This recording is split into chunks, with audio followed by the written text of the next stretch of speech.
جی شروع فرمائیں.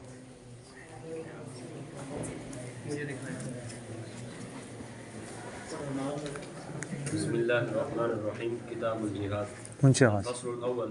عن أبي هريرة رضي الله عنه قال قال رسول الله صلى صلى الله الله عليه عليه وسلم من آمن بالله ورسوله وأقام الصلاة وصوم رمضان كان حقا على الله أن يدخله الجنة أن يدخله الجنة جاهد في سبيل الله أو جلس في أرضه التي ولد فيها قالوا أفلا نبشر به الناس قال إن في الجنة 100 درجة أعدها الله للمجاهدين. 100 در ان کا اسم ہے 100 در فی الجنت خبر مقدم ہے جی. إن في الجنة 100 درجة أعدها الله للمجاهدين في سبيل الله ما بين درجتين كما بين السماء والأرض فإذا سألتم الله فاسألوه الفردوس فإنه أوسط الجنة وأعلى الجنة وفوقه عرش الرحمن ومنه تفجر أنهار الجنة. انہار الجنہ جی. وعنه رضي الله عنه قال قال رسول الله صلى الله عليه وسلم مثل المجاهد في سبيل الله كمثل الصائم القائم القانت بآيات الله لا يفطر من صيام ولا صلاة حتى يرجع المجاهد في سبيل الله متفق عليه. وعنه رضي الله عنه قال قال رسول الله صلى الله عليه وسلم انتدب الله لمن خرج في سبيلي لا يخرجه إلا إيمان بي وتصديق برسلي أن أرجعه بما نال من أجر وغنيمة أو أدخله الجنة متفق عليه. وعنه رضي الله تعالى عنه قال قال رسول الله صلى الله عليه وسلم والذي نفسي بيدي لولا أن رجالا من المؤمنين لا تطيب أنفسهم أن يتخلفوا عني ولا أجد ما أحمله عليه ما تخلفت عن سرية ما تخلف تو دیکھو تیاری کر کے آتے ہوتے ہیں نا, دیکھے اس طرح نہیں کرتے ہوتے جی جی. ولا أجد ما أحملكم عليه ما تخلفت عن سرية تغزو في سبيل الله والذي نفسي بيده لوددت أن أقتل في سبيل الله ثم أحيا ثم أقتل ثم أحيا ثم أقتل ثم أحيا ثم أقتل متفق عليه. وعن سهل بن سعد رضي الله عنه قال قال رسول الله صلى الله عليه وسلم رباط يوم في سبيل الله خير من الدنيا وما عليها متفق عليه. وعن أنس رضي الله عنه قال قال رسول الله صلى الله عليه وسلم لغضبة في سبيل الله أو روحة خير من الدنيا وما فيها متفق عليه. وعن سلمان الفارسي رضي الله عنه قال وعن سلمان الفارسي رضي الله عنه قال سمعت رسول الله صلى الله عليه وسلم يقول رباط يوم وليلة في سبيل الله خير من صيام شهر وقيامه وإن مات جرى عليه عمله الذي كان يعمله وأجري عليه رزقه وأمل الفتان رواه مسلم. وعن أبي عبس رضي الله عنه قال قال رسول الله صلى الله عليه وسلم مغبرت قدم عبد في سبيل الله فتمسه النار رواه البخاري. وعن أبي هريرة رضي الله عنه أن رسول الله صلى الله عليه وسلم قال لا يجتمع كافر وقاتله في النار أبدا. وقاتلو کتنا بہت بڑا فرق ہے, تیاری کر کے آتے ہوتے ہیں نا. ابھی ریکارڈنگ ہو رہی ہے آپ کی, ہمیشہ کے لیے آپ کی یہ آ رہی ہے اس میں جی, صحیح پڑھتے ہوتے ہیں نا جی. لا يجتمع كافر وقاتله في النار أبدا رواه مسلم. وعنه رضي الله تعالى عنه قال قال رسول الله صلى الله عليه وسلم من خير معاش الناس لهم رجل ممسك عنان فرسه في سبيل الله يطير على متنه كلما سمع هيعة أو فزعة طار عليه يبتغي القتل والموت مضانا أو رجل في غنيمة في رأس شعفة من هذه الشعف أو بطن واد من هذه الأودية يقيم الصلاة ويؤتي الزكاة ويعبد ربه حتى يأتيه اليقين ليس من الناس إلا في خير رواه مسلم. وعن زيد بن خالد رضي الله عنه أن رسول الله صلى الله عليه وسلم قال من جهز غازيا في سبيل الله فقد غزا ومن خلف غازيا في أهله فقد غزا متفق عليه. وعن بريدة رضي الله عنه قال قال رسول الله صلى الله عليه وسلم حرمة النساء المجاهدين على القاعدين كحرمة أمهاتهم وما من رجل من القاعدين يخلف رجلا من المجاهدين في أهله ويقول له فيهم إلا وقف له يوم القيامة فيأخذ من عمله ما شاء فما ظنكم رواه مسلم. وعن ابي مسعود الانصاري رضي الله عنه مسعود قال الانصاری جی وعن ابي مسعود الانصاري رضي الله عنه قال جاء رجل بناقة مختومة فقال جی هذه في سبيل الله فقال رسول الله صلى الله عليه وسلم لك بها يوم القيامة 700 ناقة كلها مختومة. رواه مسلم. وعن ابي سعيد رضي الله عنه ان رسول الله صلى الله عليه وسلم بعث بعثا الى بني لحيان من هذيل فقال لينبعث من كل رجلين احدهما والاجر بينهم. رواه مسلم. وعن جابر بن سمرة رضي الله عنه قال قال رسول الله صلى الله عليه وسلم لن يبرح هذا الدين هذا الدين قائما يقاتل عليه عصابة من المسلمين حتى تقوم الساعة. رواه مسلم. وعن ابي هريرة رضي الله عنه قال قال رسول الله صلى الله عليه وسلم لا يكلم احد لا يكلم بہت بڑا فرق ہے في سبيل الله والله اعلم بمن يكلم جی بمن يكلم في يكلم سبيله الا جاء يوم القيامة وجرحه يثعب دما واللون لون الدم والريح ريح المسك. متفق عليه. وعن انس رضي الله عنه قال قال رسول الله صلى الله عليه وسلم ما من احد يدخل الجنة يحب ان يرجع الى الدنيا وله ما في الارض من شيء الا الشهيد يتمنى ان يرجع الى الدنيا فيقتل 10 مرات لما يرى من الكرامة. متفق عليه. وعن مسروق رضي الله عنه رحمه الله سألنا عبد الله بن مسعود رضي الله عنه عن هذه الآية ولا تحسبن الذين قتلوا في سبيل الله أمواتا بل أحياء عند ربهم يرزقون الآية.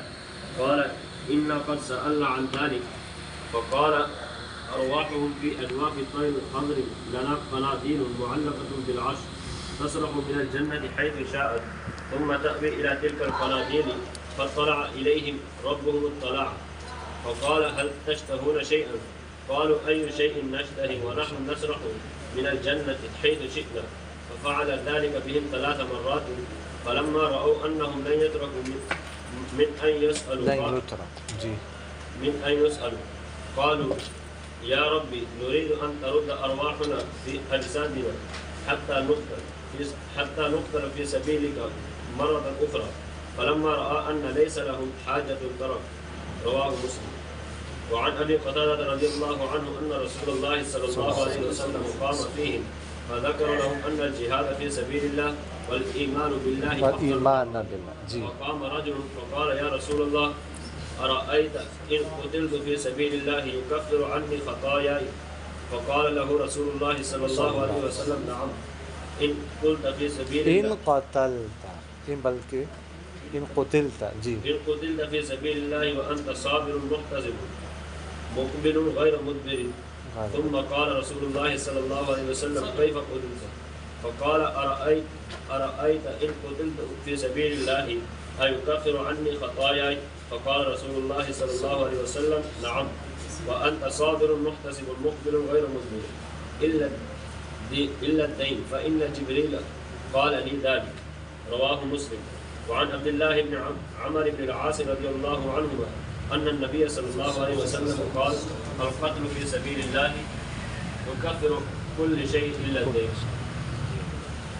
رواه مسلم. وعن أبي هريرة رضي الله عنه أن رسول الله صلى الله عليه وسلم قال يضحك الله تعالى إلى رجل يقتل أحدهما الآخر يدخلان الجنة يقاتل هذا في سبيل الله فيقتل ثم يتوب الله على القاتل فيستشهد. متفق عليه. وعن سهل بن حنيف رضي الله عنه قال قال رسول الله صلى الله عليه وسلم من سأل الله شهادة بصدق بلغه الله منازل الشهداء وإن مات على فراشه. رواه مسلم. وعن أنس رضي الله عنه أن الربيع بنت البراء وهي حارثة بن سراقة أتت النبي صلى الله عليه وسلم فقالت يا رسول الله ألا تحدثني عن حارثة وكان قتل يوم بدر وكان قتل يوم بدر أصابه سهم غرب فإن كان في الجنة صبرت وإن كان غير ذلك اجتهدت عليه في البكاء. فقال يا أم حارثة إنها جنان في الجنة وإن ابنك أصاب الفردوس الأعلى. الفردوس الأعلى. رواه البخاري. وعنه رضي الله تعالى عنه قال انطلق رسول الله صلى الله عليه وسلم وأصحابه حتى سبقوا المشركين إلى بدر وجاء المشركون فقال رسول الله صلى الله عليه وسلم قوموا إلى جنة عرضها السماوات والأرض. قال عمير بن الحمام بخ بخ. فقال رسول الله صلى الله عليه وسلم ما يقبلك على قولك بخ بخ؟ قال لا والله يا رسول الله إلا رجاء أن أكون من أهلها. قال فإنك من أهلها. قال فخر الثمرات من قربة فجعل فأخرج جی فأخرج الثمرات من قربة فجعل يأكل منهن ثم قال لأن أنا حييت حتى آكل الثمرات إنها لحياة طويلة. قال فرمى بما كان معه من الثمر ثم قاتله حتى قتل. رواه مسلم. وعن أبي هريرة رضي الله عنه قال قال رسول الله صلى الله عليه وسلم قالوا يا رسول الله من قتل في سبيل الله فهو شهيد. قال إن شهداء أمتي إذا لقليل. من قتل في سبيل الله فهو شهيد ومن مات في سبيل الله فهو شهيد ومن مات في الطاعون فهو شهيد ومن مات في البطن فهو شهيد. رواه مسلم.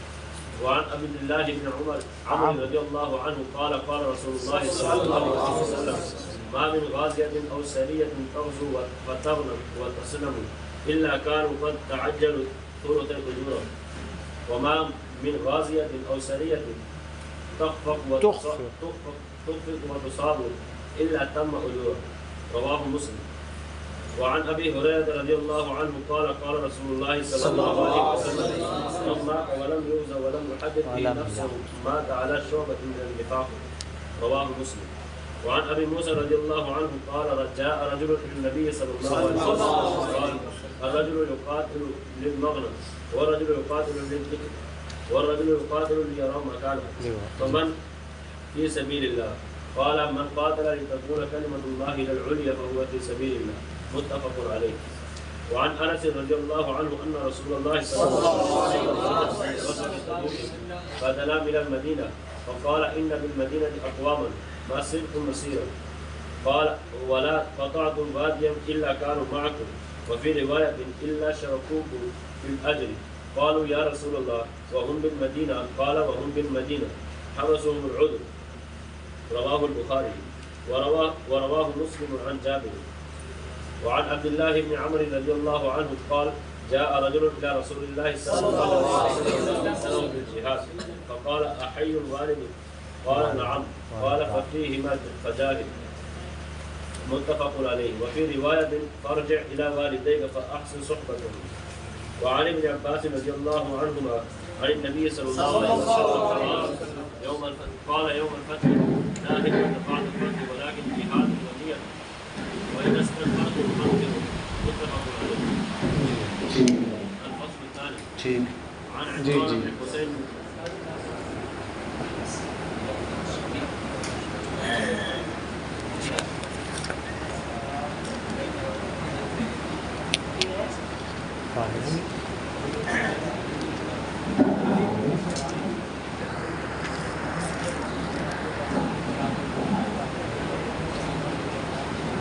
بسم الله الرحمن الرحيم. اللهم صل على محمد النبي الأمي وعلى آله وسلم. کتاب الجہاد، یہ کتاب ہے جہاد کے بارے. جہاد جن کی نیچے کسرہ ہے، ویسے جہاد کا لغوی معنی ہے مشقت اور محنت وغیرہ ذالک. اصطلاحی تعریف جہاد کی یہ ہے کہ کفار کے ساتھ لڑنے میں پوری طاقت، پورا زور استعمال کرنا، اس کو جہاد کہا جاتا ہے.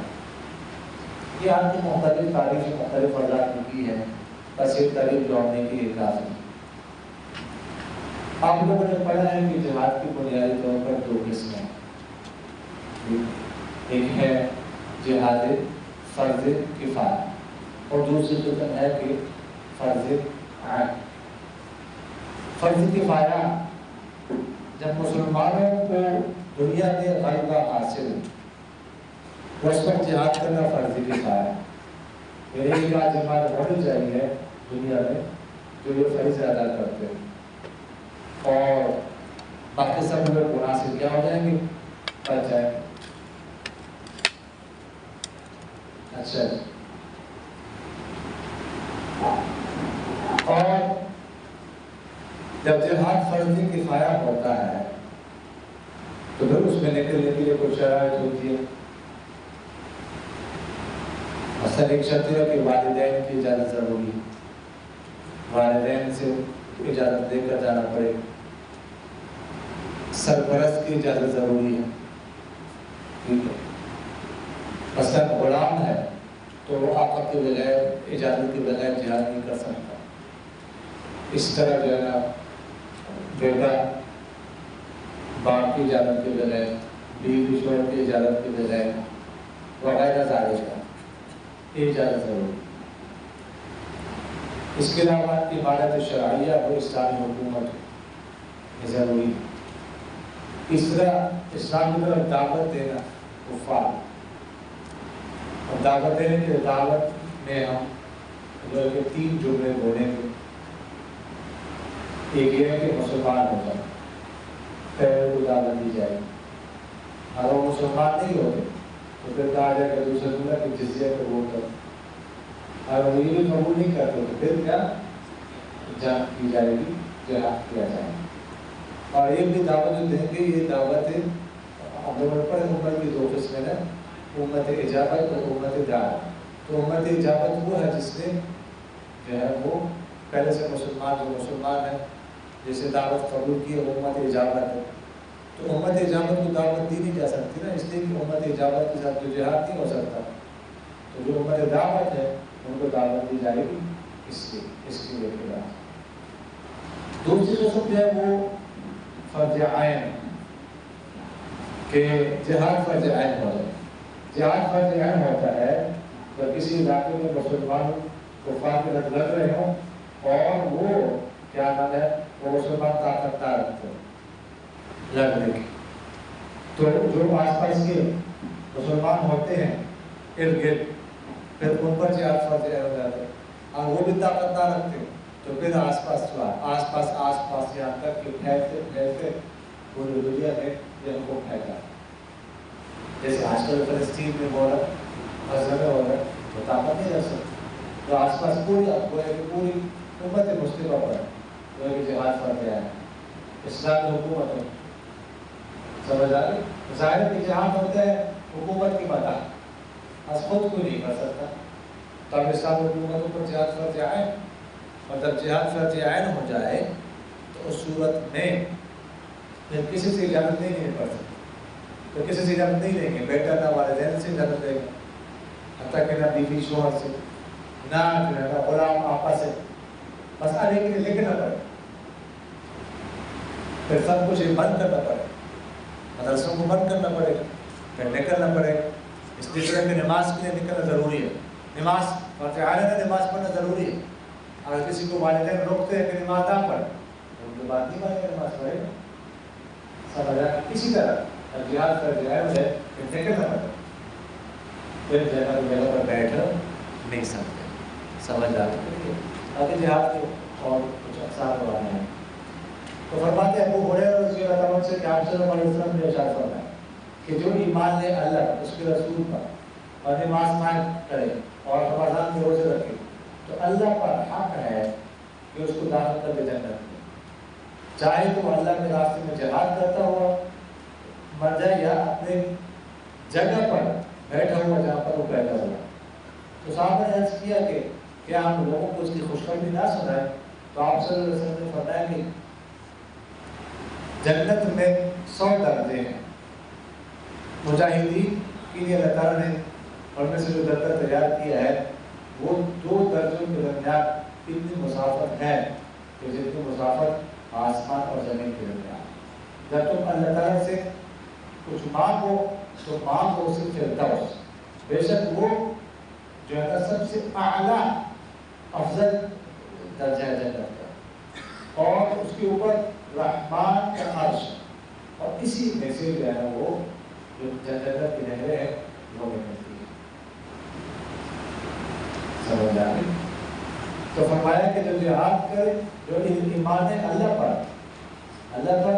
اور نماز پڑھتا رہے, روزے ادا کرتا رہے, تو اللہ نے اللہ کے ذمہ, اللہ پر کوئی چیز فرض واجب نہیں, لیکن اللہ نے خود اپنے ذمہ یہ بات دی ہے کہ اس کو جنت میں داخل کرے گا, چاہے وہ جہاد کرتا ہو مر جائے گا اپنے جگہ پر. تو صحابہ نے عرض کی کہ ہم لوگوں کو اس کے بارے میں کیا بتائیں؟ فرمایا کہ جنت کے 100 درجے ہیں, اور جو مجاہدین کے درجہ ہے تو اس میں اتنا بڑا ایک درجہ ہے, اتنی مسافت ہے 2 درجوں کو لگا جتنی مسافت آسمان اور زمین کے درمیان. اور فرمایا جب تم نے مانگا اللہ سے تو جنت الفردوس کا اوسط, یہاں پر اعلیٰ افضل کے معنی میں فرمایا کہ جنت الفردوس کے اوپر رحمان کا عرش. ٹھیک ہے, گویا کہ جنت الفردوس کی جو چھت ہے تو اللہ کے عرش کے لیے کیا ہے, وہ ایک فرش. سمجھ آ گئی؟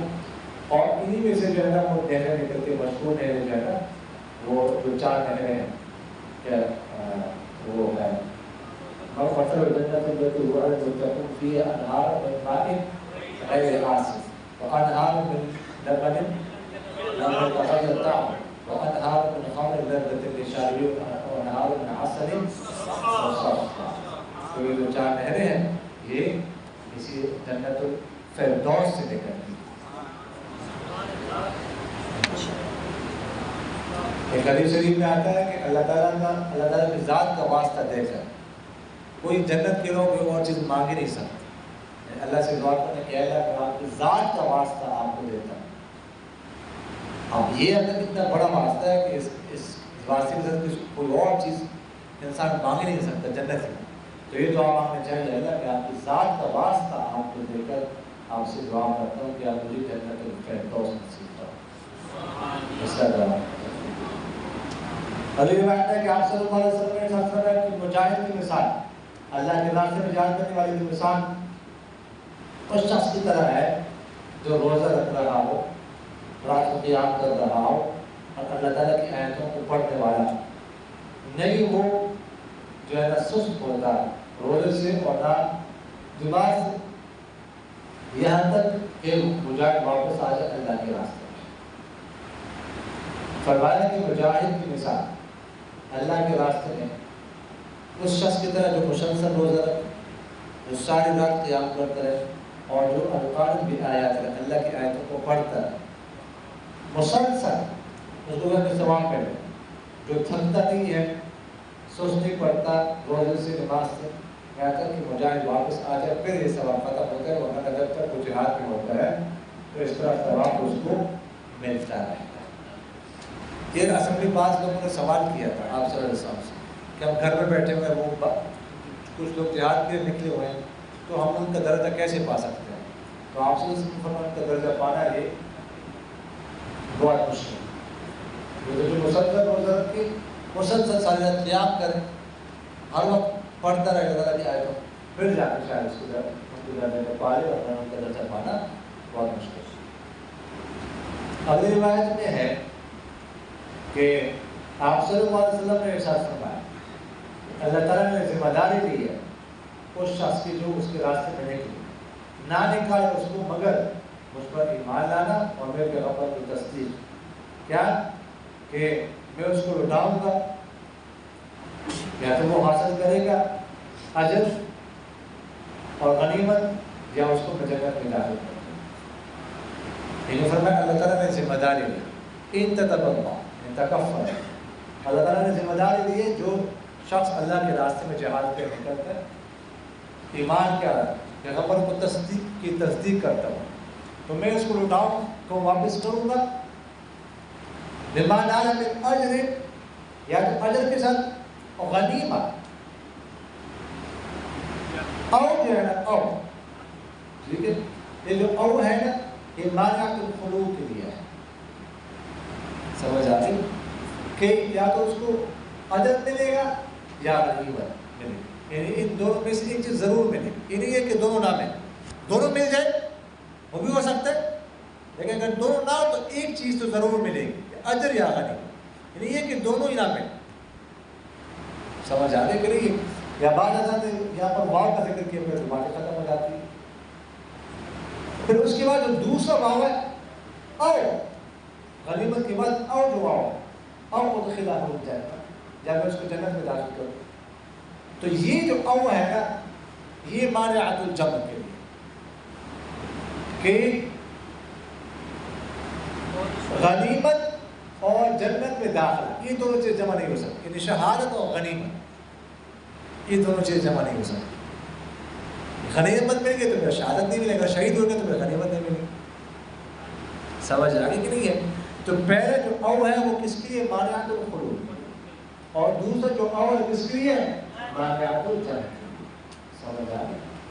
انہیں سے بات ہے کہ آپ صلی اللہ علیہ وسلم نے فرمایا کہ وہ ذات قسم جس کی قسم میرے جائے، اگر کچھ لوگ مومنوں میں سے ایسے نہ ہوتے کہ وہ لا تطیع کہ وہ نفس ہے وہ راضی نہیں ہوتے کہ وہ پیچھے رہ جائے مجھ سے، اور میں نہیں پاتا کہ میں ان کو سوال کروں کس چیز پر سواری دوں، تو میں نہ پیچھے رہتا کسی بھی سریہ سے جماعت سے جو اللہ کے راستے میں لڑ رہی اور اس ذات کا سب جس قدر مل جائے، میں بتا پسند کرتا کہ میں اللہ کے راستے میں قتل کیا جاؤں، پھر زندہ ہو جاؤں، پھر شہید ہو جاؤں، پھر زندہ ہو جاؤں، پھر شہید ہو جاؤں، پھر زندہ ہو جاؤں، پھر شہید ہو جاؤں۔ اللہ اکبر، اس سے بھی بڑی کوئی فضیلت ہو سکتی ہے جہاد؟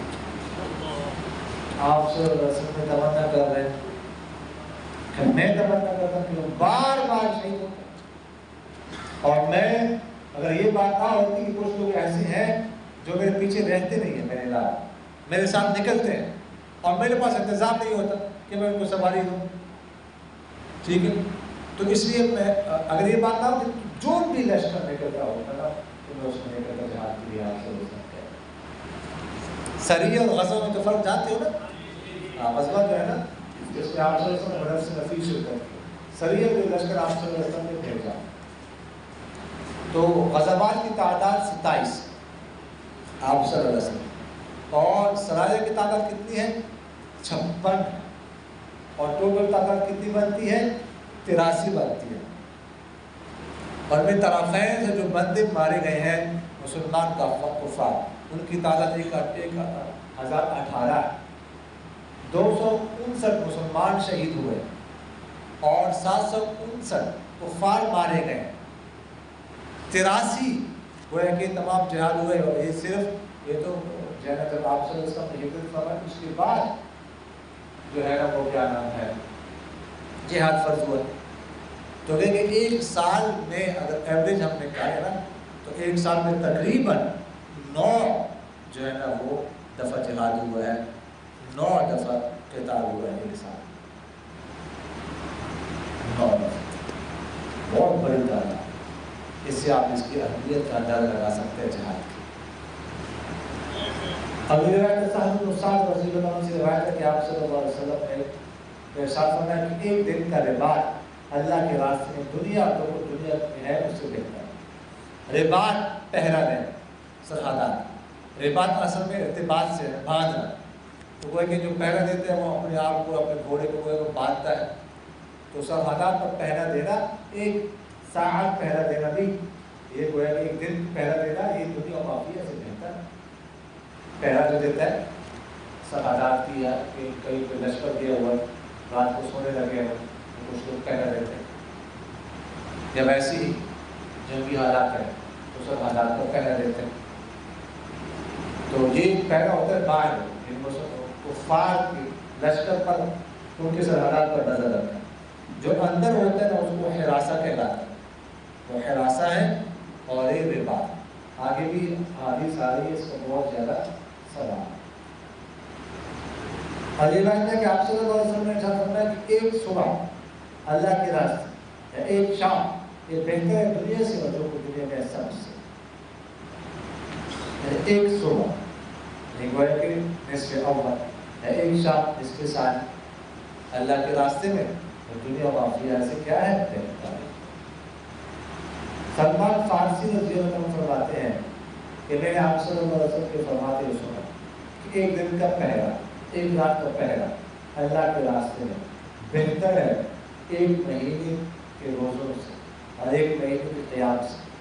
اور اگر کوئی شخص مر جائے تو اس کا عمل جاری رہتا ہے جو وہ کرتا ہے، اور اس کے لیے اس کا رزق جو ہے نا جاری کر دیا جاتا ہے، اور اس کو فتنے سے جو ہے نا محفوظ رہتا ہے، معلوم رہتا ہے۔ یعنی ایک دن یا ایک رات پہلے دینا ایک مہینے کے روزوں سے، اور ایک مہینے کو ایک سال رات دن بندہ قیام کرے اس سے افضل۔ اور اگر کوئی شخص مر جائے اس حالت میں تو جو عمل جو کرتا تھا نا، نمازیں پڑھتا تھا، تہجد پڑھتا تھا، نوافل پڑھتا تھا، صدقات دیتا تھا یومیہ، وہ ثواب اس کو ملتا رہتا ہے۔ اور فرمایا کہ اس کا رزق جاری کر دیا جاتا ہے جنت سے، جنت سے اس کا رزق کیا ہو جاتا ہے؟ جاری ہو جاتا ہے۔ اور فتان دونوں طرح اس کو پڑھا گیا، تو فتنے سے، قبر کے فتنے سے، عذاب قبر سے، شیطان سے، قیامت کے فتنے سے محفوظ رہتا ہے۔ بعد میں فتان کو جمع پڑا ہے کہ فاتح کی جمع جہنم کا جو دروگا ہے اس سے محفوظ رہتا ہے۔ حدیث میں کہ آپ صلی اللہ علیہ وسلم نے کہا کہ نہیں غبار آلودہ ہوتے کسی بندے کے دونوں قدم اللہ کے راستے میں، پھر اس کو آپ اس کو پہنچے ایسا نہیں ہو سکتا۔ غبار لگ جائے کسی کے قدموں کو اللہ کے راستے میں، صرف غبار لگ تو آپ وہ قدموں کو نہیں چھو سکتے، بس وہ آپ سے کیا ہو گئے؟ بری ہو گئے۔ ابو ہریرہ رضی اللہ عنہ سے روایت ہے کہ آپ صلی اللہ علیہ وسلم نے فرمایا کہ نہیں جمع ہو سکتے کافر اور اس کا قاتل آگ میں ہمیشہ کے لیے، یعنی کافر اس کا قاتل، کافر جو ہے نا اس کو کسی نے مارا وہ تو کفر کر کے مارا، اس نے ویسے جانا کس میں کہاں پر؟ جہنم۔ اور جس نے اس کو مارا ہے قتل کے وہ بھی جہنم میں جائے، یہ نہیں ہو سکتا، یہ دونوں جمع نہیں ہو سکتا۔ اور آگے کے لیے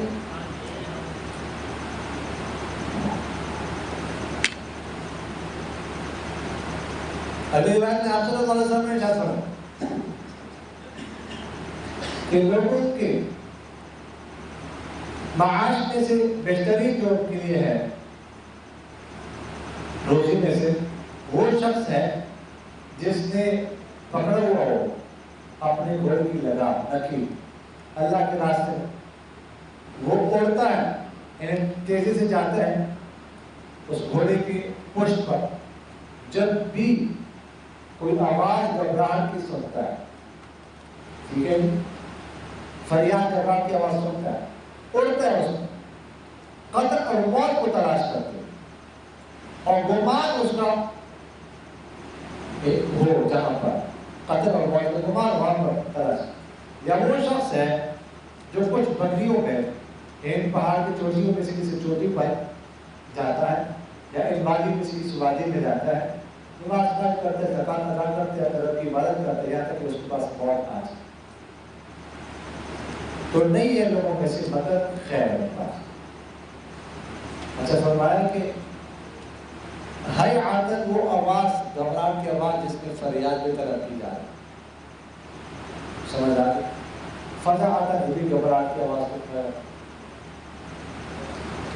تو فرمایا کہ لوگوں کی معیشت جیسے بہترین شخص وہ ہے کہ جو اپنے گھوڑے میں نکیل پکڑے اور جب بھی وہ ادھر ادھر سے آواز سنتا ہے کوئی مدد کے لیے پکارنا ہے فوراً پہنچ جاتا ہے، کوئی گھبراہٹ کی آواز کسی مسلمان کی اس کو آتی فوراً وہاں پر اڑتا ہے، گھوڑے پر اڑتا ہے، گھوڑا اڑاتا ہے، اور گمان وہاں پر یہ ہوتا ہے کہ میں قتل کیا جاؤں گا یا مر جاؤں گا، گمان یہ ہے، یا یہ بندہ یا پھر وہ بندہ کہ جو کچھ بکریاں جانور دے کر بس کسی پہاڑ میں چلا جائے اور وہاں پر رہنا شروع کر، نماز روزے وغیرہ وہ ادا کرتا رہے یہاں تک کہ اسے یقین ہی چیزیں موت آ جائے.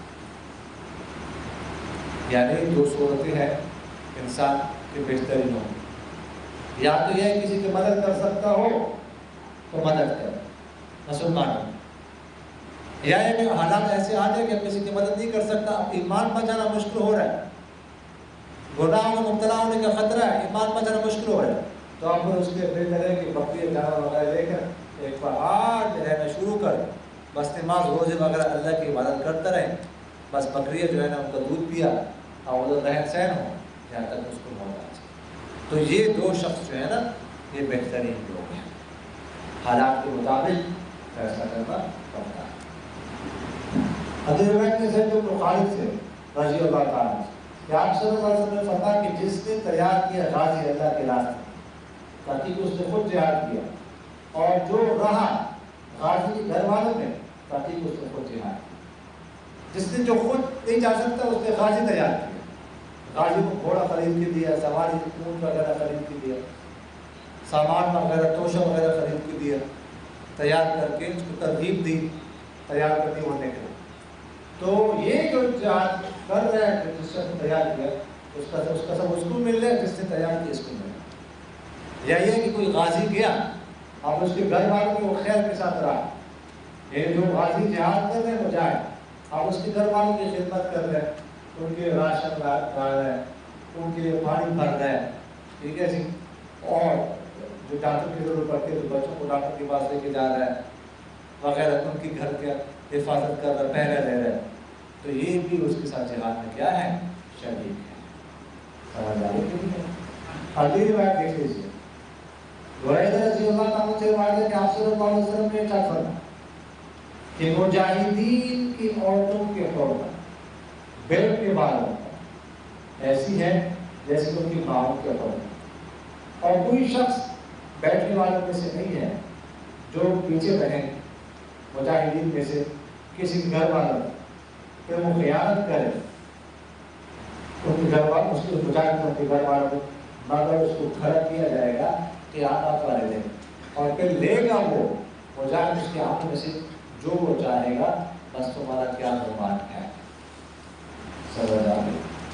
فرمایا کہ مجاہدین کی عورتوں، مجاہدین کی بیویوں کے حرمت، جو بیٹھنے والے پیچھے رہنے والے جو جہاد ملے گی ان پر ایسی جیسے ان کی ماؤں کے حرمت، ان کی جس طرح کسی کی ماں کی عزت ناموس ہوتا ہے حرمت، اس طرح مجاہدین کی بیویوں کی عزت ناموس جو ہے اسی طرح عزیز.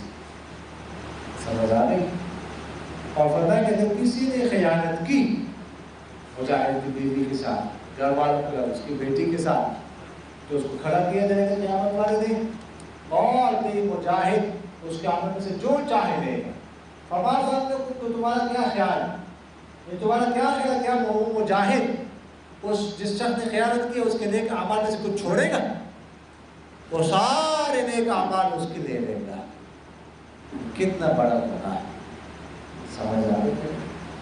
اگلی روایت میں ہے ابو مسعود انصاری رضی اللہ عنہ سے روایت ہے کہ ایک شخص آیا بناقۃ مختوم، ایک اونٹ سے لے کر آیا، لگام پکڑی ہوئی تھی، اس کی لگام لگائی ہوئی تھی، لکیر لگائی ہوئی. اس نے کہا اللہ کے راستے میں واپس، اللہ کے راستے. تو آپ صلی اللہ علیہ وسلم نے فرمایا کہ آپ کے لیے اس کے بدلے میں قیامت والے دن 700 اونٹیوں کا ثواب ملے گا، سب کے سب مختوبہ ہوں گی، لڑکی سب کو لگی ہوئی ہوگی. ایک اونٹنی کا ثواب 700، یعنی ایک نیکی کا ثواب 700 نیکیاں ہیں.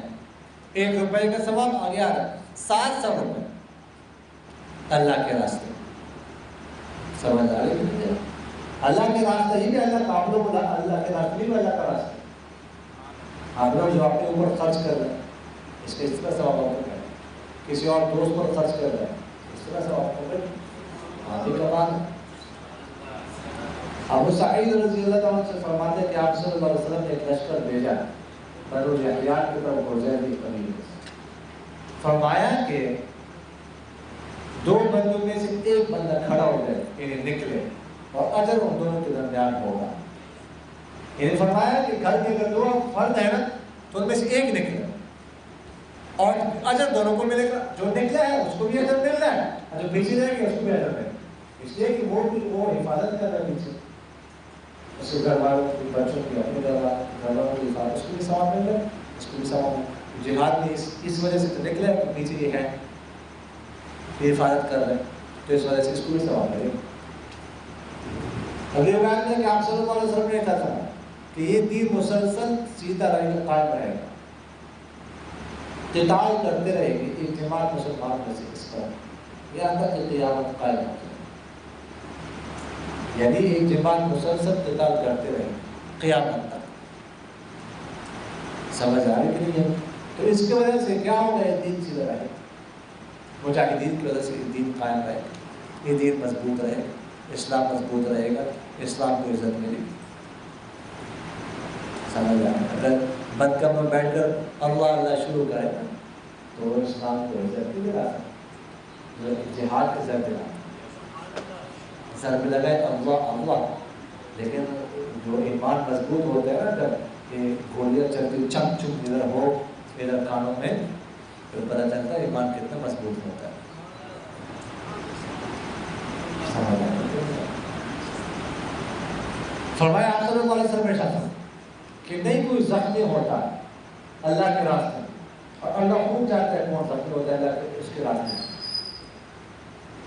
مگر آئے گا قیامت والے دن اس کا جو زخم ہے وہ پھوٹ رہا ہوگا، اس سے خون جاری ہو، رنگ تو اس کا خون کا ہوگا اور لیکن خوشبو اس کی کستوری کی ہوگی۔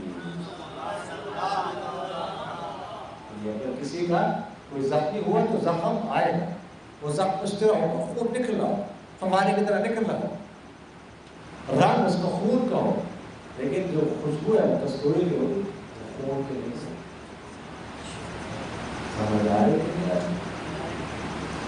روایت میں آپ صلی اللہ علیہ وسلم نے ارشاد فرمایا کوئی شخص نہیں ہے ایسا جو جنت میں داخل ہو جائے اور پسند کرے کہ وہ لوٹے دنیا کی طرف اور اس کو مل جائے زمین میں کوئی چیز، مگر شہید تمنا کرے گا کہ وہ لوٹ جائے دنیا کی طرف اور 10 دفعہ وہ شہید کیا جائے، مارا جائے اس عزت کی وجہ سے جو وہ دیکھے گا۔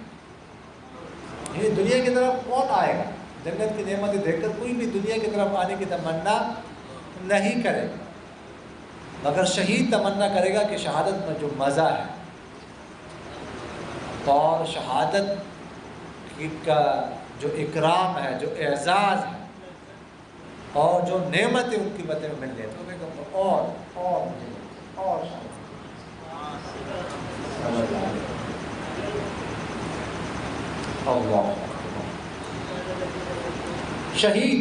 شہید کو شہید کہا ہے، شہید اس لیے کہتے ہیں کہ اس کے پاس فرشتے حاضر ہوتے ہیں شہادت کے وقت۔ شہید آپ لوگوں نے پڑھا فاعل کے وزن پر، کبھی اس میں فاعل کے معنی میں ہوتا ہے، کبھی اس میں مفعول کے معنی ہوتا ہے۔ تو مفعول کے معنی اگر مشہود کے معنی ہو تو اس کے پاس اس کے اکرام کے لیے اعزاز کے لیے فرشتے حاضر ہوتے ہیں۔ فاعل کے معنی اس میں فاعل کے معنی تو اس لیے کہ وہ مشاہدہ کرتا ہے اللہ تعالیٰ کی نعمتوں کو، اللہ تعالیٰ کے دیدار میں، یا اگر شہادت سے نکلے گواہی سے تو اس میں فاعل کے معنی میں ہو تو گویا کہ وہ اپنے عمل سے اخلاص کی گواہی دے، یا اس میں مفعول کی معنی تو گویا کہ فرشتے جو ہے نا اس کی شہادت کی گواہی دیں۔ اللہ فرمایا مسروق رحمہ اللہ سے کہ ہم نے عبداللہ بن مسعود رضی اللہ عنہ سے پوچھا اس آیت کے بارے میں کہ اللہ تعالیٰ فرماتا ہے کہ تم مت خیال کرو ان لوگوں کو جن کو شہید کیا گیا اللہ کے راستے میں مردہ، بلکہ وہ زندہ اپنے رب کے ہم کو رزق دیا جا رہا۔ تو عبداللہ بن مسعود نے فرمایا کہ ہم نے اس کے بارے میں پوچھا تھا تو فرمایا کہ ان کی جو ارواح ہے وہ پرندوں کے جو پوٹے ہیں، پرندوں کے جو قالب ہے اس میں ہوں، سبز پرندے، اور ان کے لیے کچھ قندیلی ہوں جو لڑکی ہوئی ہوں گی عرش کے ساتھ، اور وہ جنت میں چلیں گے جہاں سے چاہتے، اور پھر فرمایا وہ ارواح پناہ لے گی، اپنے قندیل کی طرف پناہ لیتی ہے، پھر اللہ تعالیٰ پر جھانکتے ہیں اور کہتے ہیں کہ تمہیں کس چیز کی خواہش ہے، تو وہ کہتی ہے ارواح کیا چیز ہم چاہیں، کس چیز کی خواہش کریں، ہم تو جنت میں چلتے ہیں جہاں سے ہم چاہتے ہیں. تو 3 دفعہ اللہ تعالیٰ ایسے کریں گے ان سے پوچھیں. جب اللہ تعالیٰ جب وہ دیکھیں گے کہ ان کو چھوڑا نہیں جائے گا اس کے بغیر کہ کچھ مانگے، یعنی مانگے میں ان کو چھوڑا نہیں جائے گا، تو وہ کہیں گے اے ہمارے رب، ہم چاہتے ہیں کہ ہمارے ارواح کو لوٹا دیا جائے ہمارے جسموں میں، یہاں تک کہ ہم آپ کے راستے میں دوبارہ قتل کیے جائیں. جب اللہ تعالیٰ دیکھے گا کہ ان کو کوئی حاجت نہیں ہے تو پھر ان کو چھوڑ دیا جائے گا. فرمایا کہ جو شہید شہداء کے ارواح ہے اجواف جو کی پوٹا جو ہوتا ہے نا، اس کا پوٹا نہیں ہوتا پرندے کا، جس میں جو غذا سب سے پہلے جمع ہوتی ہے یہاں پہ، جو اس کی گردن کے نیچے آتا ہوتا ہے، تو اس کو کہا کہ وہ دیکھا ہوگا ایسے بڑا ہوتا ہے. تو فرمایا کہ اس میں شہید کی روح اس میں ہوگی، شہداء کے ارواح اس میں ہوگی، ٹھیک ہے. اور پھر پرندوں کی طرف اڑیں گے، جب چاہیں گے جہاں پر چاہیں گے جنت سے، جنت میں کھائیں گے چلیں، کھائیں گے پیے، سمجھ آ گئی. اور پھر اپنے قندیلوں کی طرف واپس آئیں گے، قندیلیں جو عرش سے لٹکی ہوئی ہوں گی. پھر اللہ تعالیٰ ان سے پوچھے گا کہ تمہیں کسی چیز کی خواہش ہے؟ تو کہیں گے نہیں. 3 دفعہ اللہ تعالیٰ ان سے پوچھے گا تو بتاؤ کس چیز کی خواہش ہے. جب وہ یہ محسوس کریں گے کہ اللہ تعالیٰ نے ہمیں چھوڑنا نہیں ہے جب تک ہم مطالبہ نہ کریں کسی چیز کا، تو پھر کہیں گے کہ اللہ ہمارا مطالبہ تو یہ ہے کہ دوبارہ جو ہے نا جو ہمارے ساتھ ہیں ان میں ہماری ارواح ڈالی جائے اور ہمیں دنیا میں بھیجے جائے تاکہ ہم دوبارہ آپ کے راستے میں شہید ہو جائیں. بس یہ ہماری خواہش ہے، اور تو کوئی خواہش نہیں، اور تصور پورا ہو. ابو قتادہ رضی اللہ تعالیٰ کہتے ہیں کہ آپ صلی اللہ علیہ وسلم کھڑے ہو گئے دفعہ صحابہ میں، پھر ان کو جلے دے کہ اللہ کے راستے میں جہاد اور ایمان افضل عمل. ایک شخص کھڑا ہو اس نے کہا اللہ کے رسول بتائیں اگر میں قتل کیا جاؤں اللہ کے راستے میں تو یہ شہادت میرے گناہ مجھ سے مٹائے گی؟ تو آپ صلی اللہ علیہ وسلم نے فرمایا آج اگر آپ شہید ہو جائے اللہ کے راستے میں اس حال میں کہ آپ صبر کرنے والے ہو، ثواب کی نیت کرنے والے ہو، آگے بڑھنے والے ہو، پیچھے ہٹنے والے نہ. اس نے کہا پھر آپ صلی اللہ علیہ وسلم نے فرمایا کہ آپ نے کیا کہا؟ اس نے کہا کہ آپ بتائیں کہ میں اللہ کے راستے میں شہید ہو جاؤں تو کیا شہادت میرے گناہ مٹائے گی؟ تو آپ صلی اللہ علیہ وسلم نے فرمایا آج انسان میں کہ آپ صبر کرنے والے ہو، ثواب کی نیت کرنے والے ہو، آگے بڑھنے والے ہو، پیچھے ہٹنے والے نہ، اور مگر قرض.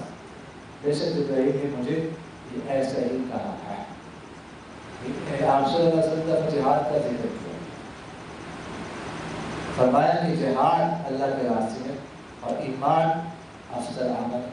اچھا یہاں پر جہاد کا ذکر ہے کہ جہاد افضل عمل ہے، اور بعض جگہوں پر کیا نماز کا ذکر ہے کہ نماز افضل عمل ہے. سمجھ آئی؟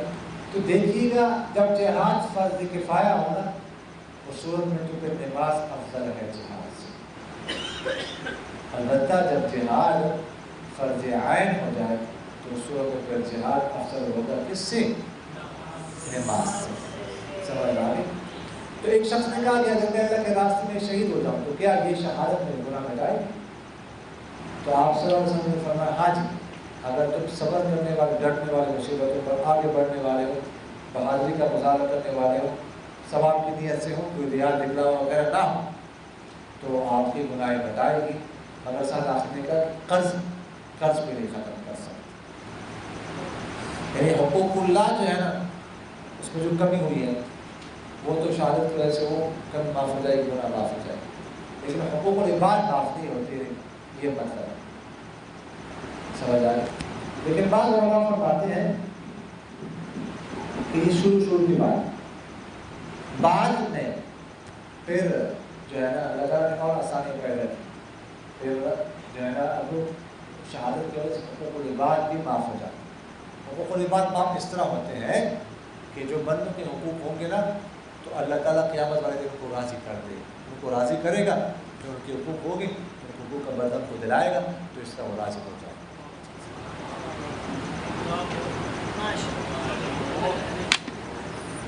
ابھی بات ہے کہ آپ صلی اللہ علیہ وسلم نے ارشاد فرمایا کہ اللہ تعالیٰ ہنستا ہے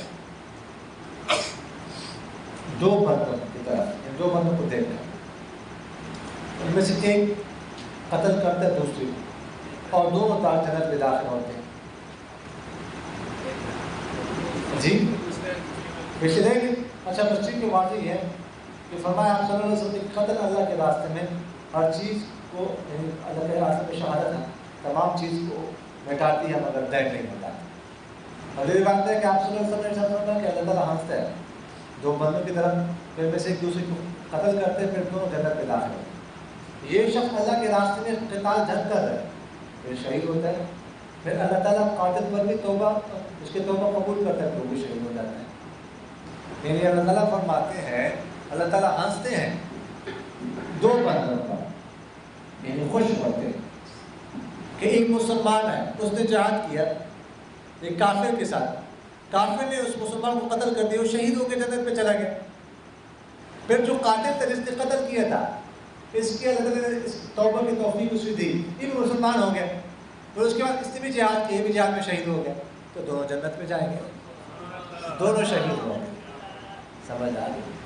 تو فرمایا کہ اللہ تعالیٰ ایسے بندوں کو دیکھ کر خوش ہوا. سہل بن حنیف رضی اللہ عنہ سے روایت کہ آپ صلی اللہ علیہ وسلم نے ارشاد فرمایا کہ جس نے سچائی کے ساتھ اللہ سے شہادت مانگی تو اللہ تعالیٰ اس کو پہنچائے گا شہداء کے درجوں تک اگرچہ وہ اپنے بستر پر مرے گا. جس نے شہادت مانگی اللہ سے لیکن سچے دل سے کہ اللہ مجھے جہاد کرنے کی توفیق نصیب فرما شہادت کی بہت نصیب ہے تو اللہ تعالیٰ اس کو شہید کا درجہ دے گا اگرچہ اپنے بستر پر مرے.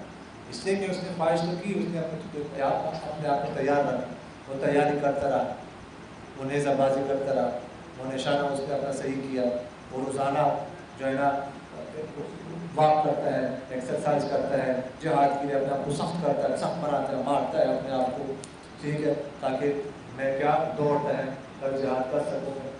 تو سارے جہاد سے تیاری ہے سمجھدار اس لیے سے وہ کرتا ہے کھانا اس لیے سے کھاتا ہے دال اس لیے سے کھاتا ہے مجھ میں طاقت آ جائے میں جہاد کروں یہ جہاد سے تیار اس کو اللہ تعالیٰ شہداء کے مجاہدین کے لیے دعائیں کریں. مگر فلسطین میں ہم جا نہیں سکتے تو دعا تو کر سکتے ہیں. ہم روزانہ جو مشکات کا سب ہم پڑھیں اس لیے سے پڑھیں کہ ان کو اشارے ثواب کریں ان کو ثواب کریں طاقت ان کو ملی. ہم روزانہ کے دورہ کا نفل پڑھ سکتے ہیں کہ نہیں پڑھ سکتے. ہم ہر نماز کے بعد دعا تو کر سکتے ہیں اے اللہ ان کی مدد فرما ان کو امن والے اطمینان والے سکون والے خوشی والے زندگی نصیب فرما یہ قوت کو جمع فرما ان کو فتح غلبہ کامیابی کا نعرے نصیب فرما. اللہ ان کی حفاظت فرما آگے سے پیچھے سے دائیں سے بائیں سے اوپر سے نیچے سے اور وَاحْفَظْهُمْ مِنْ بَيْنِ أَيْدِيهِمْ وَمِنْ خَلْفِهِمْ وَعَنْ يَمِينِهِمْ وَعَنْ شِمَالِهِمْ وَمِنْ فَوْقِهِمْ وَنَعُوذُ بِكَ أَنْ يُغْتَالُوا مِنْ تَحْتِهِمْ. یہ دعا ہم مانگ سکتے ہیں. اور وَمَنْصُرْ عَسَاكِرَ الْمُسْلِمِينَ اور وَمَنْصُرْ عَسَاكِرَ حَمَّاسِ یہ دعا ہم مانگ سکتے ہیں کہ نہیں مانگ سکتے. تو ہمارے دل ان کے ساتھ ہیں ہمارے دعائیں ان کے ساتھ ہیں تو انشاءاللہ تعالیٰ ہم شہادت کر سکتے ہیں تو سارے جواب کو پڑھ سکتے ہیں. جی حضرت رضی اللہ تعالیٰ سے بات تو ربیہ بنت مروان جو حارثہ بن سراقہ رضی اللہ عنہ کے بعد وہ آپ صلی اللہ علیہ وسلم کے پاس آئے کہنے لگے اللہ کے رسول کیا مجھے بتاتے کہ حارثہ کے بارے میں جو شہید ہوئے تھے بدر والے دن ان کو ایک تیر پہنچا تھا اجنبی تھی مارنے والا معلوم نہیں تھا. اگر وہ جنت میں تو میں صبر کر لوں اگر اس کے علاوہ کہیں اور ہے جنت میں نہیں جہنم میں تو میں اس پر رونے میں خوب جو ہے نا وہ کوشش کر رہا ہوں. تو آپ صلی اللہ علیہ وسلم فرمایا حارثہ بے شک جو ہے نا جنت کئی قسم کی ہے ٹھیک ہے اور آپ کا بیٹا جو ہے نا وہ فردوس اعلیٰ تک پہنچ چکا ہے. حارثہ بن سراقہ رضی اللہ یہ بدر والے دن گئے تھے ایک چشمے کے پاس پانی لینے کے لیے ٹھیک ہے تو وہاں پہ ایک تیر آ کے لگا ایک خیال یہ تھا کہ شاید کسی مسلمان کا تیر لگا ایک تو گمان یہ تھا پتہ نہیں کس کون سا تیر لگا اور دوسرا یہ کہ میدان جنگ میں بھی نہیں تھے وہ پانی لینے گئے ہوئے تھے. تو یہ دو باتیں تھی جو باتوں نے ان کی والدہ کو کیا کیا ہوتا، فکر مند کیا ہوتا، غمگین کیا ہوتا. اس وجہ سے وہ آپ صلی اللہ علیہ وسلم کے پاس آئی کہ مجھے بتائے سراغ کہاں پر ہے. جنت میں ہے تو صبر کرو، جہنم میں ہے ان باتوں کی وجہ سے تو میں روؤں گی خوب. تو آپ صلی اللہ علیہ وسلم نے فرمایا کہ جنت کئی قسم کی ہے، آپ کو جو بیٹھا ہے وہ جنت الفردوس. اگلی روایت میں ہے کہ آپ صلی اللہ علیہ وسلم اور ان کے کچھ صحابہ گئے مشرکین سے پہلے پہنچے بدر، اور مشرکین آئے تو آپ صلی اللہ علیہ وسلم نے فرمایا کہ تم کھڑے ہو جاؤ. وہ جنت کی طرف جس کی چوڑائی آسمان اور زمین جتنے. تو عبید بن حمام نے کہا واہ واہ. تو آپ صلی اللہ علیہ وسلم نے فرمایا کہ آپ کو کس چیز نے ابھارا ہے کہنے پر واہ واہ پر. تو اس نے کہا نہیں اللہ کی قسم اللہ کے رسول کوئی بات نہیں مگر اس بات کی امید سے کہ میں بھی ان لوگوں میں اس سے ہو جاؤں. تو آپ صلی اللہ علیہ وسلم نے فرمایا کہ تم انہیں لوگوں میں سے. تو اس نے جو ہے نا وہ کچھ تلکش تھا اس سے کچھ کھجورے کا اور اس کو جو بھی کچھ کھانے لگے. پھر فرمایا اگر میں زندہ رہ کر کے یہ ساری کھجورے جو ہے کھا لوں تو بہت لمبی زندگی. پھر انہوں نے وہ پھینک اور جو کچھ بھی کے بعد پھینکا تو کھجور پھینک دی اور اس کے بعد پھر کفار سے لڑنے لگے یہاں تک کہ شہید ہو گئے. ٹھیک ہے. آپ صلی اللہ علیہ وسلم نے فرمایا کہ جنگ بدر کے موقع پر کہ تم کو جگہ جگہ کھڑے ہو جائے جس کی چوڑائی آسمان اور زمین تھی. تو عمیر بن حمام نے فرمایا بخ بخ. بخ بخ بھی پڑھ سکتے ہو، باخن باخن بھی پڑھ سکتے ہو. ٹھیک ہے.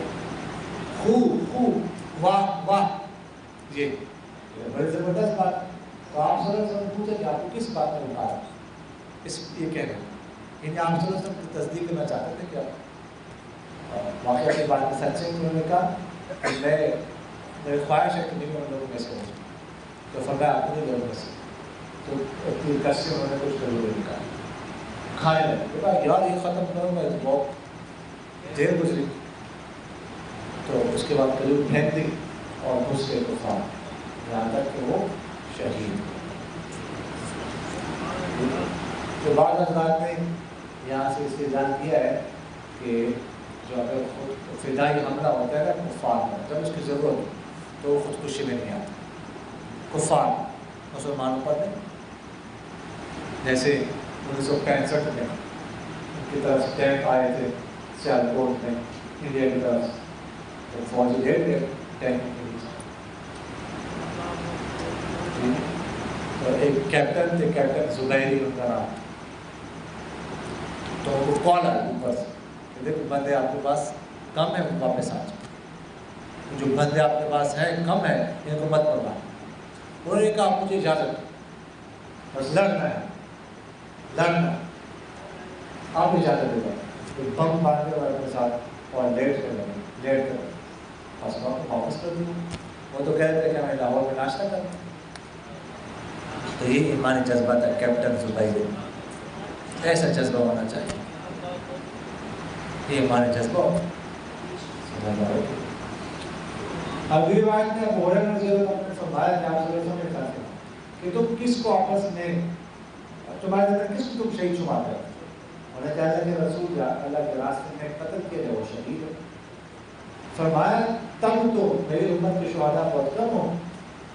جو اللہ کے راستے میں قتل کیا جائے وہ بھی شہید ہے اور جو اللہ کے راستے میں تبھی پہنچے وہ بھی شہید ہے اور جو تعاون میں مر جائے وہ بھی شہید ہے اور جو پیٹ کی بیماری سے مر جائے وہ بھی شہید ہے. یعنی آپ صلی اللہ علیہ وسلم صاحب سے پوچھا کہ تم شہید کس کو شمار کرتے ہو. تو انہوں نے کہا جو میدان جنگ میں مارا جائے وہ شہید. تو فرمایا تو میرے امت کے شہداء بہت کم ہوں. جو قتل کیا جائے وہ بھی شہید جو خود مر جائے اللہ کے راستے میں. جیسے آپ لوگ اللہ کے راستے میں ٹھیک ہے تو وہ بھی شہید ہے. تعاون سے جو مر جائے وہ بھی شہید ہے. جو پیٹ کی بیماری مر جائے پیٹ کی مثلاً حیضہ ہو گئی کسی مسلسل اسہال جو آئے اور یہ بھی شہید. اور بھی کچھ قسم شہادہ کی آج کے سمے جو ولادت کے وقت خاتون مر جائے شہید ہے، نمونیا سے جو مر جائے شہید ہے، وغیرہ ذالک جو جل جائے شہید ہے، پانی وغیرہ ذالک دب جائے وغیرہ ذالک. لیکن یہ شہادہ جو ہے یہ شہیدی اخروی ہے، شہادہ اخروی ہے، شہید دنیا میں نہیں. شہید دنیا میں تو وہ ہے جو اللہ کے راستے میں قتل کیا جائے یا ظلم جس کو تیز یا دھار والے آلت سے قتل کیا جائے تو وہ شہید دنیا میں اخروی دونوں. شہید دنیا میں سے مطلب کہ ان میں اس کے ساتھ دنیا میں بھی شہید والا معاملہ کیا جائے گا، انہیں غسل نہیں دیا جائے گا، ٹھیک ہے، اور جو خون وغیرہ ہے وہ اس کا صاف نہیں کیا جائے گا وغیرہ وغیرہ. یہ جو حضرات ہیں یہ شہید اخروی ہے، ان کو شہادت ثواب ملے گا، ثواب ملے گا، لیکن یہ کہ معاملہ ان کے ساتھ دنیا میں شہید عمر نہیں کیا جائے گا. سمجھ آئے گا ان کو غسل وغیرہ دیا جائے گا. شہید اخروی ہے، امام پر ان کو شہادت کا ثواب ملے گا. جی اگلی بات ہے کہ آپ صلی اللہ علیہ وسلم نے چاہا کہ کوئی جو ہے نا لڑنے والی جماعت لشکر نہیں جو جہاد کرے پھر وہ ہمارے غنیمت حاصل کرے اور صحیح ثابت حاصل، مگر انہوں نے جلد حاصل کے لیے اپنے 2/3 اجر. اور کوئی لڑنے والی جماعت اور لشکر ایسے نہیں جو ناکام ہو جائے اور پھر وہ ان کو زخمی کیے جائے یا وہ شہید ہو جائے مگر ان کا اجر مکمل نہ ہو. فرمایا کریں کہ جو اللہ کے راستے میں لڑتے ہیں تو ان کو 3 طرح کا اجر یعنی یا 3 طرح کا انعام ملتا ہے. ایک ہے مال غنیمت، نمبر 1، نمبر 2 صحیح سارے واپس آنا قاضی بنا، اور نمبر 3 شہادت. تو آپ صلی اللہ علیہ وسلم نے فرمایا کہ جو مال غنیمت حاصل کر کے صحیح سارے واپس آ جائے تو 2/3 انہوں نے اجر حاصل کر لیا، 1/3 جو اجر ہے وہ آخری. اور جن کو شہید بھی کیا جائے، شہید ہو جائے، مر جائے تو گویا کہ پورا اجر انہوں نے پایا. اگلی بات ہے کہ آپ صلی اللہ علیہ وسلم نے فرمایا کہ جو مرے اس حال میں کہ نہ وہ جہاد کرے اور نہ اس کے دل میں نفس میں جہاد کا جذبہ پیدا ہو، ٹھیک ہے، تو وہ مرتا ہے نفاق کے ایک شعبے پر. یعنی جو نہ جہاد کرتا ہے نہ جہاد کا جذبہ پیدا ہوتا ہے تو وہ نفاق کی موت مرتا ہے. اس کی موت جو ہے کہ منافق ہوتا ہے، نفاق منافق کا ایک شعبے پر مرتا ہے. اس نے جہاد کیا نہ کبھی جذبہ پیدا ہوا. اس لیے ہر وقت جہاد کا جذبہ، ہر وقت تیاری ہونی چاہیے. اگلی بات میں ابو موسیٰ اشعری کہتے ہیں کہ ایک شخص آپ صلی اللہ علیہ وسلم کے پاس آیا اور شخص کہنے لگا کہ جو جنگ کرتا ہے مال غنیمت کے لیے ایک شخص، اور وہ شخص جو جنگ کرتا ہے شہرت کے لیے، اور وہ شخص جو جنگ کرتا ہے تاکہ اس کا مرتبہ دیکھا جائے، تو کون اللہ کے راستے میں؟ تو آپ صلی اللہ علیہ وسلم نے فرمایا کہ جو جنگ کرے، قتال کرے تاکہ اللہ تعالیٰ کا کلمہ بلند ہو جائے، وہ اللہ کے راستے میں.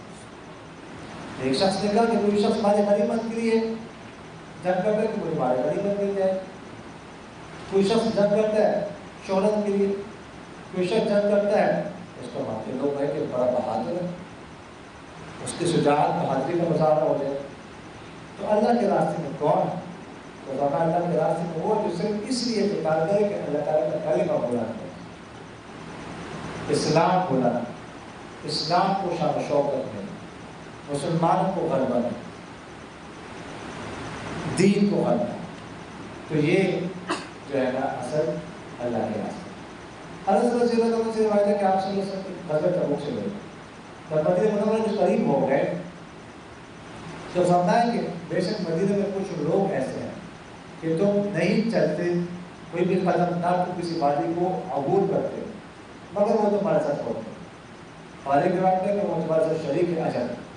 تو صحابہ نے عرض کیا وہ تو مدینہ میں ہے، وہ کیسے؟ تو آپ صلی اللہ علیہ وسلم نے فرمایا مدینہ میں ہے لیکن ان کو عذر نے روکا ہے۔ نے فرمایا جب حضرت تبوک سے واپسی پر آ رہے تھے کہ کچھ لوگ مدینہ منورہ میں ہیں، وہ نہیں نکلے تمہارے ساتھ، لیکن اجر میں تمہارے ساتھ شریک ہے، ہر قدم میں وہ تمہارے ساتھ شریک ہے۔ تو سامنے عرض کی کہ وہ مدینہ میں ہے تو ہمارے ساتھ اجر میں کہیں شریک ہو گئے؟ تو آپ صلی اللہ علیہ وسلم نے فرمایا کہ ان کو عذر میں روکے، وہ نکلنا چاہتے تھے، کوئی عذر تھا، کوئی مسئلہ بیماری تھی نہیں نکل سکتے، کوئی کچھ کا انتظام نہیں تھا، مگر نہ وہ نکلنے کے لیے تیار تھے۔ قرآن پاک کیا ہے؟ کوئی صحابہ آئے انہوں نے سوال کر دی تو آپ سے فرمایا کہ لا اجد احملکم علیہ تولوا اعینهم تفیض من الدم، کہ وہ آپ سے کا سوال نہیں ہے تو واپس لوٹے، لیکن ان کی آنکھوں میں آنسو تھے، کس غم کی وجہ سے کہ اب نکل نہیں رہے جہاد۔ تو فرمایا ایسے لوگ جو عذر کی وجہ سے نہیں نکل سکتے وہ تمہارے ساتھ ہیں، جو تمہیں اجر ملا وہ بھی ہے۔ اگلی روایت میں مطلب عامر سے کہ ایک شخص آپ صلی اللہ علیہ وسلم کے پاس آیا تو اس نے اجازت چاہی آپ صلی اللہ علیہ وسلم سے جہاد کرنے، تو آپ صلی اللہ علیہ وسلم نے فرمایا کہ تمہارے والدین زندہ ہیں؟ انہوں نے کہا جی، تو فرمایا ان میں جہاد کرو۔ اور ایک روایت ہے کہ تم اپنے والدین کی طرف لوٹو اور ان کی صحبت کو اچھا کرنا ہے۔ ایک شخص آیا تو اس نے جہاد کی اجازت چاہی، جہاد میں جانا، تو آپ صلی اللہ علیہ وسلم نے فرمایا کہ آپ کے والدین زندہ ہیں؟ اس نے کہا ہاں، تو فرمایا ان میں جہاد کرو، یعنی ان کی خدمت کر کے ان کو راضی کرو۔ تو یہ ہو سکتا ہے کہ یہ اس وقت کی بات ہو جب کہ فرض کفایہ، فرض عین نہ، یا کوئی اور عذر ہو سکتا ہے کہ اس کی والدین کو اس کی خدمت کی بہت زیادہ ضرورت ہے، سمجھ آ گئی؟ تو اس صورت کی بات، لیکن بارہ جب جہاد فرض عین ہو جائے تو پھر ہم نے عرض کیا اس صورت میں کوئی والدین کسی سے اجازت دینا پھر ضروری نہیں ہوگا، پھر نکلنا پڑے گا۔ عبداللہ بن عباس رضی اللہ آپ صلی اللہ علیہ وسلم سے نقل کرتے ہیں کہ فرمایا فتح مکہ کے لیے کہ نہیں ہے کوئی ہجرت فتح مکہ کے بعد، لیکن جہاد ہے عملیہ، اور جب تم سے نکلنا طلب کیا جائے تو تم نکلو۔ فتح مکہ کے موقع پر فرمایا کہ اب کوئی جو ہے نا وہ ہجرت نہیں۔ دیکھیے کہ جہاد ہجرت جو ہے نا ہجرت فرض تھی، جب آپ صلی اللہ علیہ وسلم نے مکہ مکرمہ سے مدینہ منورہ ہجرت فرمائی 8 ہجری تک، اس وقت ہجرت فرض تھی، اور اس وقت ہجرت جو ہے نا وہ اسلام کے علامت سمجھی جاتی تھی، اس وقت مسلمان اسی کو سمجھا جاتا تھا جو ہجرت کرتا تھا۔ اس کے بعد پھر فرضیت تو ختم ہو گئی، اب اگر کسی جگہ پر کوئی غیر ہے وہاں پر اس کو جو ہے نا اسلامی احکامات پر عمل نہیں کرنے دیا جاتا، نماز وغیرہ پڑھنے سے روکا جاتا ہے، اور احکام سے پھر وہاں سے جہاد کرنا کیا کرنا، ہجرت کرنا کیا ہوگا، واجب ہے۔ سمجھ آ گئی؟ اور فرمایا کہ جہاد ہے اور جہاد کیا جائے اور نیت کی جائے، تیاری کی جائے، ہر وقت جہاد کے لیے تیار رہا ہے، اور فرمایا کہ جب تم سے نکلنا طلب کیجیے تو پھر تم کو نفیر عام ہو جائے، جب حاکم وقت جو ہے نا کہہ دیں کہ اب سب نے نکل، تو پھر اس صورت میں جہاد فرض عین ہو جاتا ہے، پھر نکلنا پڑتا ہے، پھر کھانے کے لیے نکلنا کیا ہوتا ہے، ضروری ہوتا ہے۔ ہمارا